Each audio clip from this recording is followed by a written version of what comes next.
I needed to make a second video. A few days ago, I went live on Twitch with this very cartoony blackboard sitting next to me with the letters, "How Not to Harass Women." And the goal was to just have a discussion about the experiences that women face in gaming and out in the real world that are problematic, lead to harassment, abuse, traumatic things that leave women out of opportunities, all of those. And I believe it's this like 2.5-hour video. And my intention was to cut it down to really just bring it out to the points that I was presenting, to cut out my personal stories so that it would just be this as objective as possible discussion on what to do. But I started editing it and I just couldn't.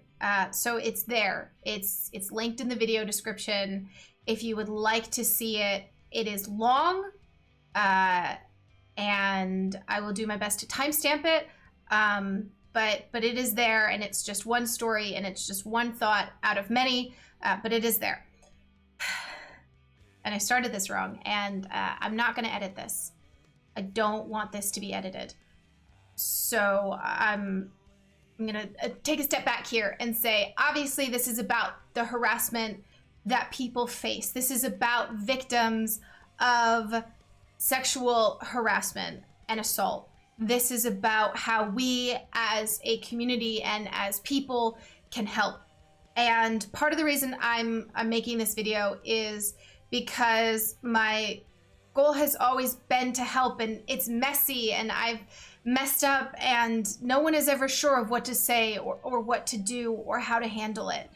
And I have so many people asking me, I hop on a call with them, we sit and discuss it. And this is just another tool that if you have this question, if you want to know how can you help, how can you make the scene better, how can you make the world better for women, how can you end harassment, how can victims feel safe to come forward, how can you give people the power back in their decision making and in their consent, how can you do that? These are some of the steps that I could think of, and this is some of the advice that I'm giving people, and I'm tired. And this is a fight I really believe in. And this is something that really matters to me, and I want to keep engaging with people. But I am cognizant of the fact that I am engaging with people with platforms. I'm giving time to people with platforms, and I feel very guilty that I do not have the time to give this level of discussion to everybody. And it feels disingenuous to give more time to someone with a platform because I want to give that time to victims. And I can't. And I apologize deeply for that. But this is what I can do. I can talk about what I'm telling people with a platform. I can talk about what I want to do. I can talk about how we can help. And how we can make things better. And so that discussion starts. How do we help? How does anyone help? I know a lot of people feel powerless and confused. They're shocked. They're in pain. They can't believe what they're hearing. They can't believe what's happening. And I mean, I'm experiencing that. I know what I've experienced, and I know abstractly what some other people have had to go through, but I haven't had to experience nearly the depths of depravity and depression and misery that other people are coming forward with, other victims are coming forward with. So that shock and pain, that personal pain, is very valid. But it's time to turn it into something. It's time to do something with that pain. So if you're sitting there asking yourself, how can I help? What can I do? Because it's scary. I've done it. I've seen people's instant reactions and I've said, cool, but we want more. I hope that there can be more. And I don't even fully approve of me doing that. But how can I help? How can there be more? It's scary to say something. How do I say something? What do I say? Because it is scary, because we are all hurt right now. Everything is raw. Everything has the potential to be explosive. Memories are being triggered. Things that people have buried or forgotten or written off or explained away or hold themselves accountable for are being brought back up. Everything is raw and painful right now. So if you get backlash for trying to help, understand where it's coming from. Don't let it stop you from helping. We can all be better. We can all do more. It's just important to do something. So if you are sitting there saying, how can I help? This is what I've been thinking about. And this is what I've been saying. And this is what I hope helps. So the very first and most important thing is to believe victims. I am not saying that there should be cops knocking down someone's door to arrest them. I am not speaking for all victims when I say this, but I know that I personally am not looking for retribution or for people to pay. I am looking for creating a healthy and safe environment. And I truly believe that many victims who are coming forward, and again, I do not speak for all of them, I am speaking about my perceptions here. I truly believe that many of them are just looking for understanding, compassion, and being better moving forward. So believe victims that they felt and feel the way that they feel. Believe that they have their perspectives and their stories. Believe them. Now, I said this in my other video, I am a woman. I can speak to how I have felt as a woman.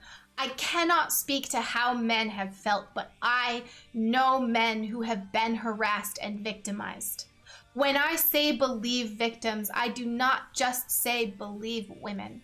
And there are some amazing resources out there with stories to help you understand.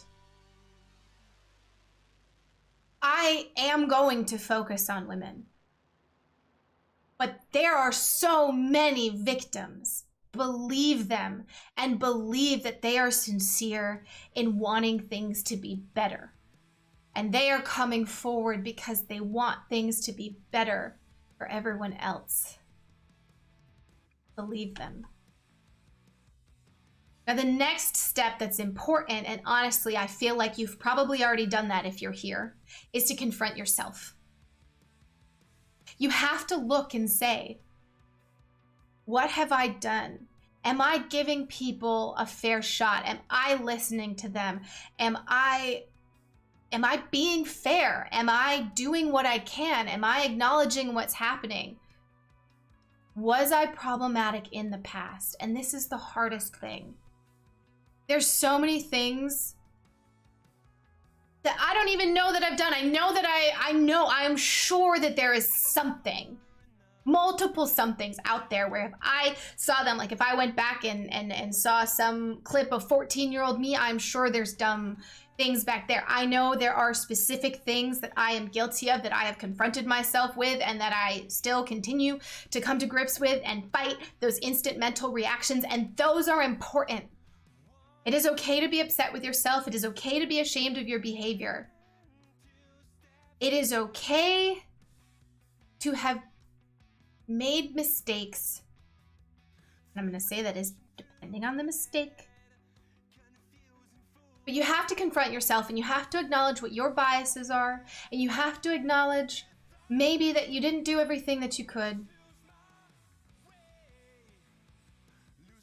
But if you are here in good faith, and you have done your best to be a good faith actor or want to do your best to be a good faith actor, you cannot let those haunt you and prevent you from doing anything more. You cannot let shame of past actions stop you from actions now. So confront yourself and figure out what your demons are. And then take the next step. And I do truly believe that if you are here watching this in good faith, you have probably begun to do this and you probably do this regularly. And maybe you need to do it more. I don't know. This is nuanced and complicated and hard and messy. But you're here, and that's a step. The next step, again, you're here.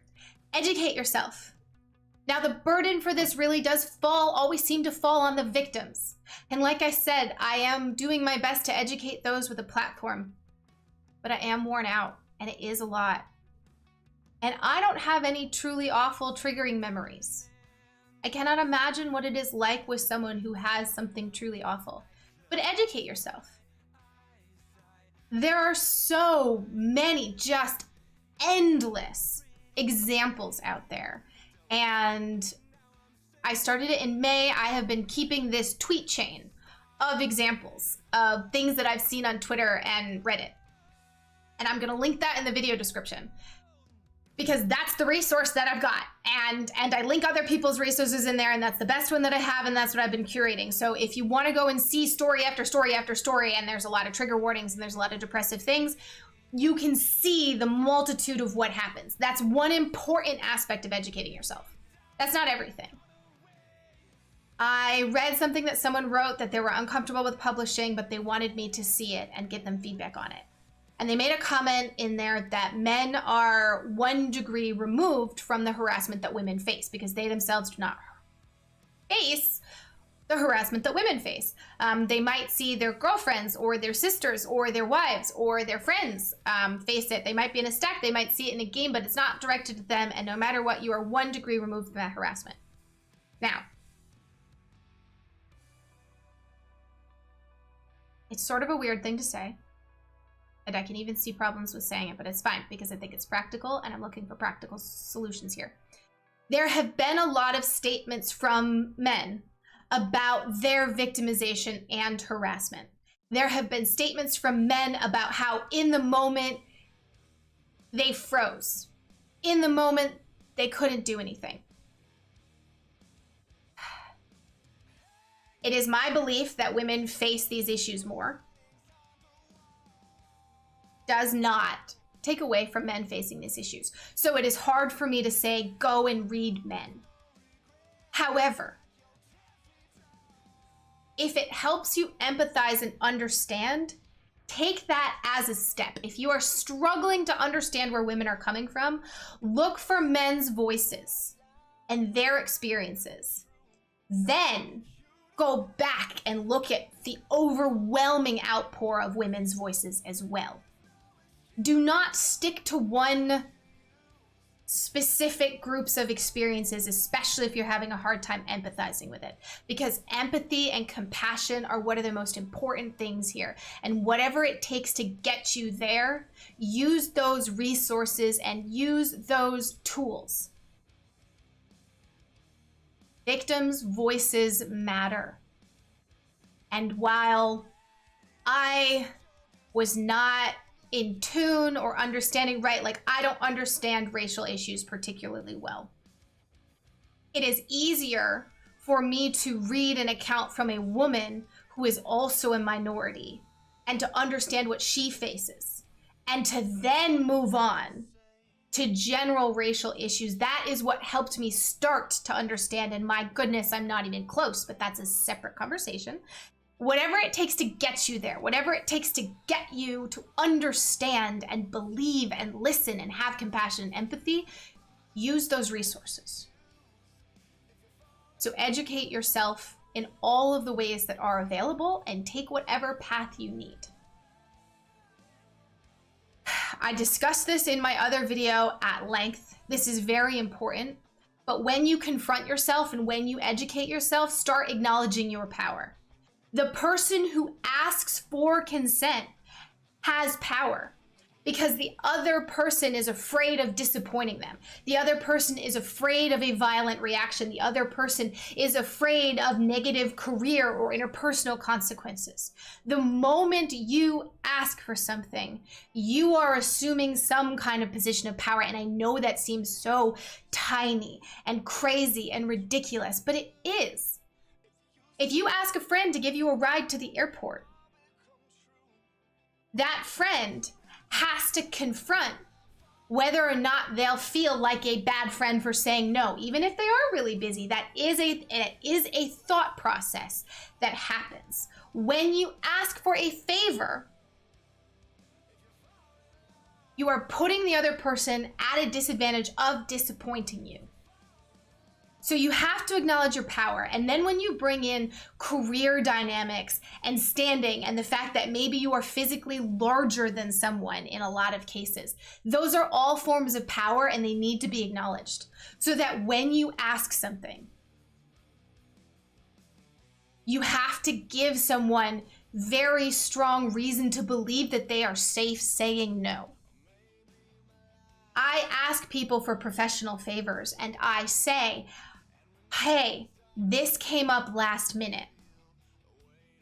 I would really appreciate it if you could do this.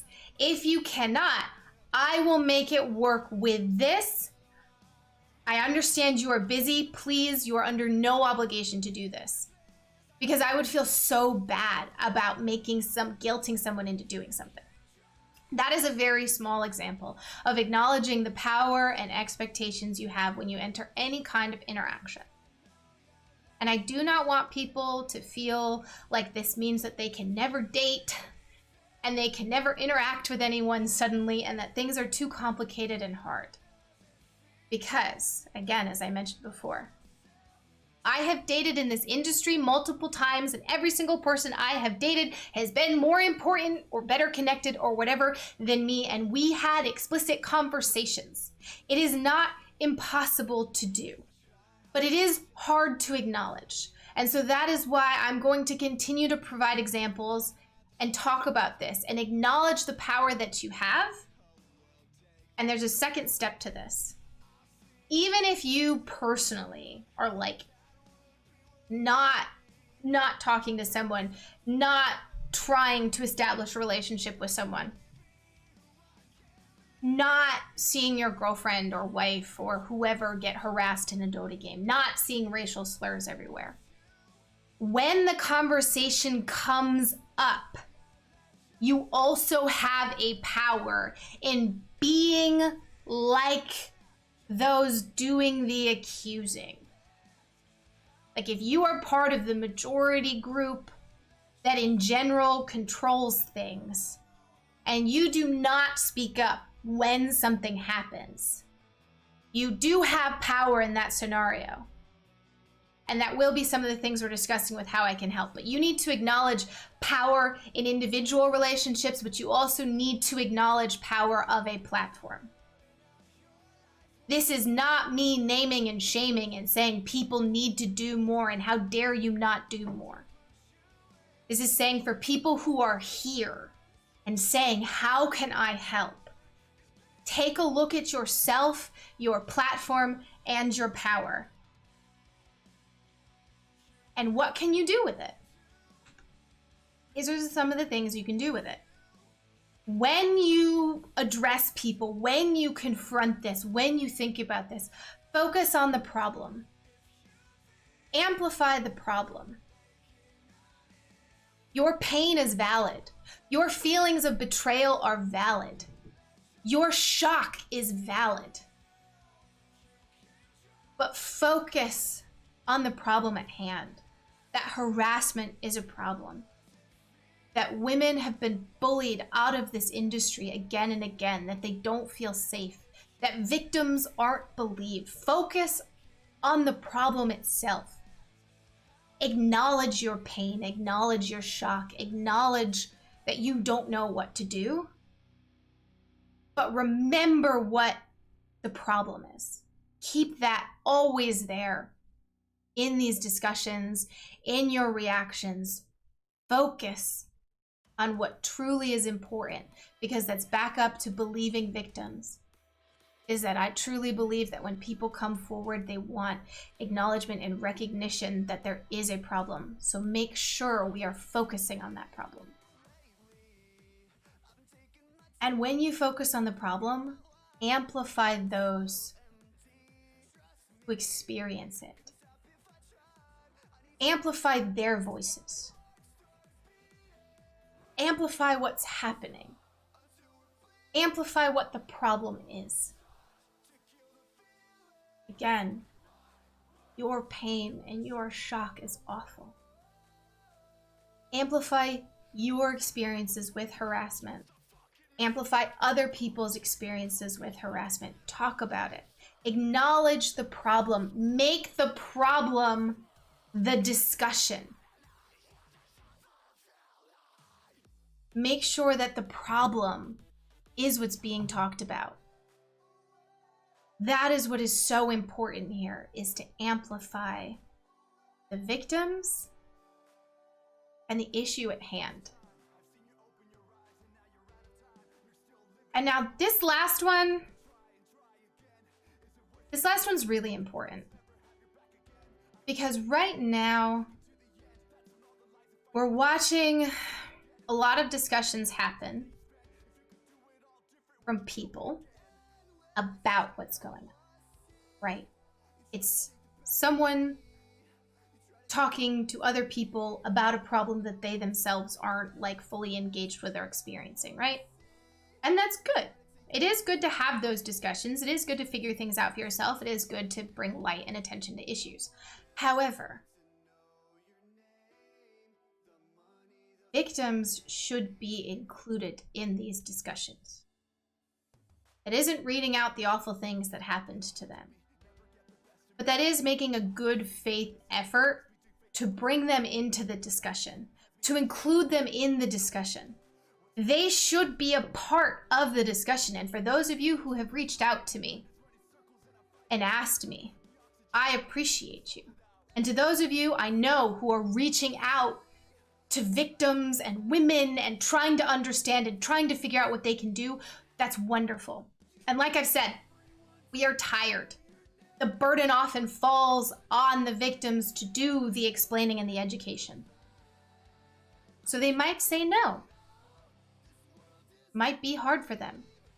But if it is hard for them, and if it is mildly challenging for you to bring someone into a conversation, imagine how much harder it is for everybody else, right? So just work a little harder to include them. Put a little more effort into including them. Bring them into that conversation, bring them into that dialogue, talk with them, work with them, include them.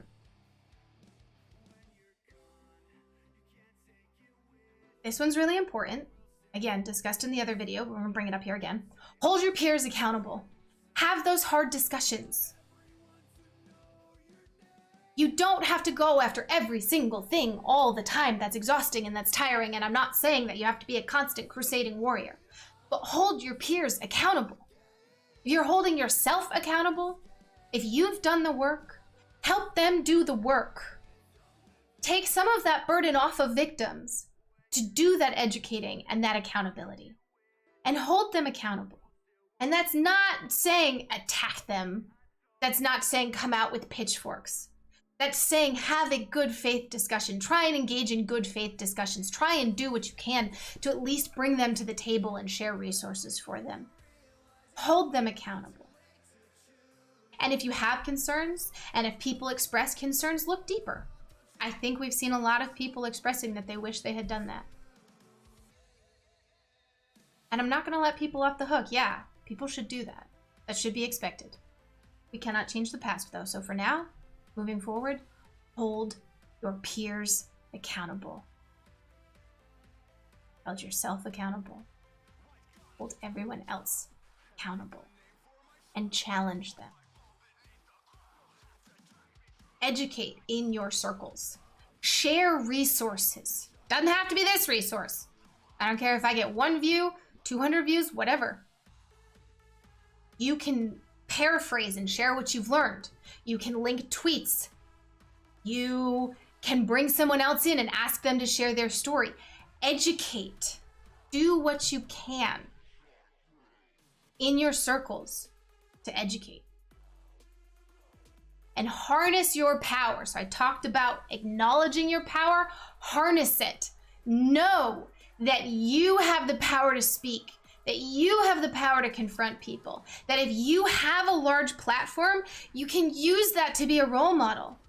And being a role model doesn't necessarily mean calling people out. Being a role model doesn't mean commenting every single time a negative post pops up. That is exhausting and people deserve a break. But being a role model means speaking positively, encouraging change, encouraging conversation, being present, being there, speaking up when you can. No one is perfect. No one can do this all the time. Do not put that pressure on yourself. There's a lot of us out there who are not sleeping or eating. We're getting very upset. We're trying to do everything they can to fix this. This is not going to get fixed in a week. This is not going to get fixed in a month. This is not going to get fixed in a year. This is not going to get fixed in 10 years. This is going to take universal, continuous, constant harnessing your power, acknowledging the power that you have, and doing something with it. And that doing something oftentimes is intervening. Is someone being awful in a game? Are they being awful and toxic? Yeah, there's a mute button. Yes, you can mute. But they still said it, and they still did it, and they should be held accountable. Are your friends having a discussion and it looks like it's going down the rabbit hole of not necessarily great opinions, or they make a really insensitive joke, or they have a piece of content planned, or something happened on a broadcast, or something happened in a game, or something happened in a bar? Intervene, talk about it, challenge them, hold them accountable. And once again, this is not about attacking. This is not about pitchforking. This is not about righteous anger. We feel those things, and sometimes we have to just move past them and intervene and stay calm, or, you know, some situations aren't the most calm, but it's scary. This wasn't my plan on the video, but simple things for intervening. If you are afraid of confrontation, if you don't know what to do, if you are afraid of people judging you, we cannot fix those problems overnight. So, a very easy thing to do to intervene. If a woman looks uncomfortable, if someone is too close to them, if it looks like physical contact is not wanted, walk up to that conversation, tap them on the shoulder, do something that causes them to move where the other person has to kind of be okay with them moving. Tap them on the shoulder. We've had a no touching discussion in another video. That remains firm, but like, again, it's like no creepy touching, like, ask them, hey, I have someone I really want you to meet. Do you have a second? Or I'd love to ask you a question, or I'd love to get your perspective on this. Can I borrow you for a second? Or, hey, that snack you wanted just showed up. Like, would you like some? I noticed your drink is empty. Do you want to walk with me to get a new one? You don't have to know a person to actually say these things, but it makes it seem like you know them. And it gives them an opportunity to step away. And as long as you don't ask them to go somewhere private, even if you're pointing to 2 feet away, you can get them out of the scenario, but they stay in a public place and do not have to be concerned. These are real life interactions, right? Where you don't want to escalate a situation and you don't want to rile someone up. And these can be ways that, as a non-confrontational or a slightly uncomfortable person, but you see something you feel like you need to intervene, these are tools in your kit that will keep you from being a deer in a headlight. In general, intervening, very much appreciated. And if you're wrong, then the person just says, no, I'm fine. This is the most important. Don't forget.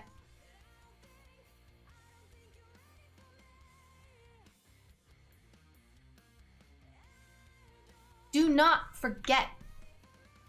It is so easy to forget. It's easy to forget that once women didn't have the right to vote, and that granting them the right to vote didn't suddenly fix everything. It is easy to forget systemic and constant problems that, oh, there was a movement and a protest about that 5 years ago, it's fixed, right? It is easy to think that because there was one big movement, everything was fixed. That's not how it works. This is consistent, constant effort. Just because you say something once doesn't mean everybody saw it. Just because I post this video on Twitter once doesn't mean that everybody knows that it happened.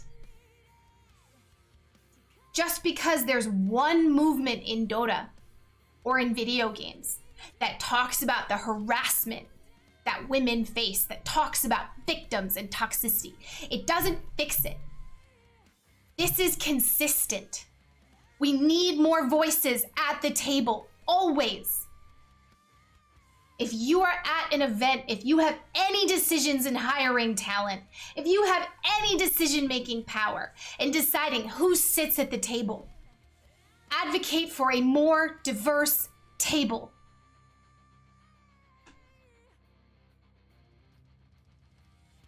Push for better representation. Bring people into the conversation. Bring them into your content. Bring them into your timeline. Bring them into your feed. Bring them into your awareness. Because this work never ends. And sometimes you have to take a break, and sometimes it's not possible. And sometimes whether or not you can put food on the table is a question. I get that. But do what you can to bring diverse voices to the table. They are out there. There are so many qualified people that are constantly fighting, and they don't even get the chance to improve because no one will bring them to the table.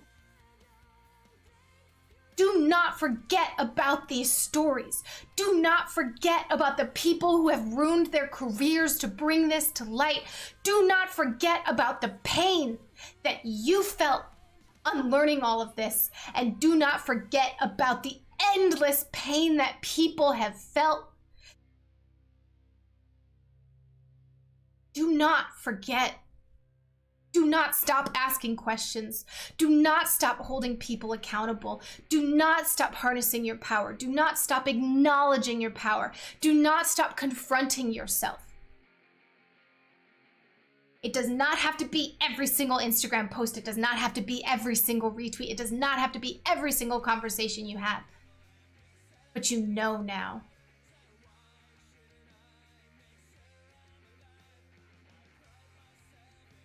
Sir Action Slacks made a comment in his video that said he knew it was bad. He never knew how bad it was. And that was the most painful thing for me to hear, because women have been shouting it from the rooftops for a long time.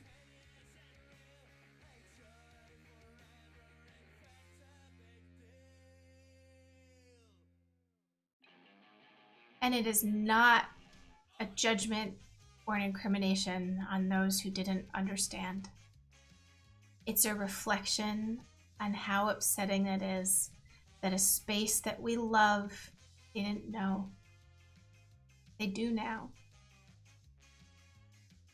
Now that you know, job is to not forget what happened. So if you're here and you're listening, I appreciate you, and this is heavy and this is hard, and I am sorry. But if this is a useful resource, I'm happy to be that resource. And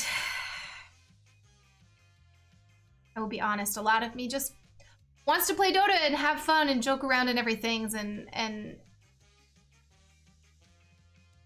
I keep wanting to apologize for being so heavy and for keeping this narrative constant because I want to give people the space they need to take a break. But this is my life. These are the realities that many of us face, and we can't take a break. So I'm not going to apologize for continuing to push this content, and I'm not going to apologize for continuing this conversation. But I am going to thank everyone who in good faith is trying to be better and learn. So thank you.